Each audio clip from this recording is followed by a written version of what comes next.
Hi guys, welcome back to my channel. I'm Channa, and today I'm going to share with you a recipe using Channa, otherwise known as chickpeas or garbanzo beans. Chickpea is a pantry staple for me, so I tend to have it on hand, dried and in the can.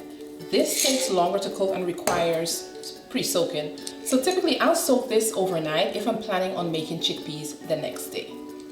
Chickpeas are very versatile and you can fry it, stew it, curry it, use it in soups, roast it, even as a snack.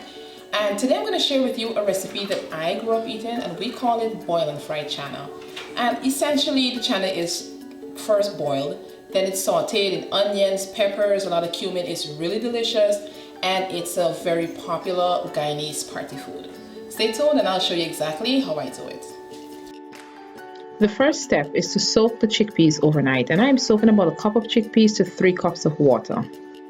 Now I'm adding the peas that we soaked overnight to the pressure cooker along with fresh water and a chicken bouillon. Using a pressure cooker shortens the cooking time. This is going to cook for about 10 to 12 minutes. I'm using dried chickpeas for this recipe. If you're using canned, you obviously wouldn't need to pressure it. Now the next thing I'm going to do is take my peppers from the fridge. Now this is a good tip. If you have peppers, store them in the freezer and it lasts longer.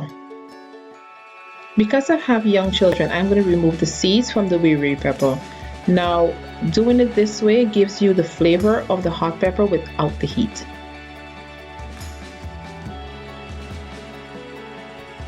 Next, I'm going to dice half an onion and crush about 3 cloves of garlic.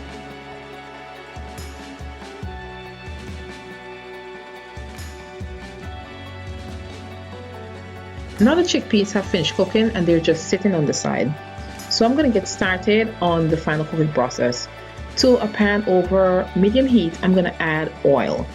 Then I'm going to saute the onions just until they're translucent. Next I'm going to add the garlic and pepper and just cook this for about 30 seconds just until the garlic becomes fragrant.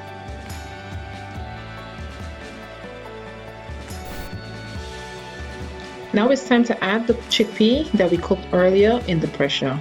We're just going to give this a little stir and just to get it coated with all of the onion and garlic and pepper that was in that pan. Now I'm adding a generous amount of jeera, also known as cumin, but I really like the flavor and I feel like you have to be slightly heavy-handed for this recipe.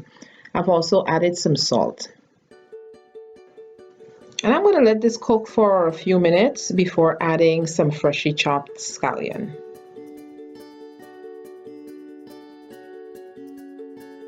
To finish it off, I'm adding freshly ground black pepper.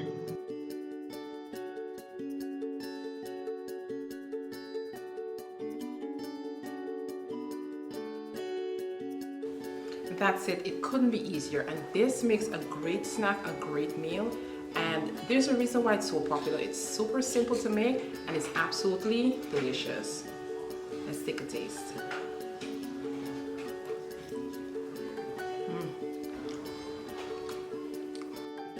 Thank you for joining me. The link to this recipe will be in the description box below, and be sure to subscribe. I'll see you guys next time.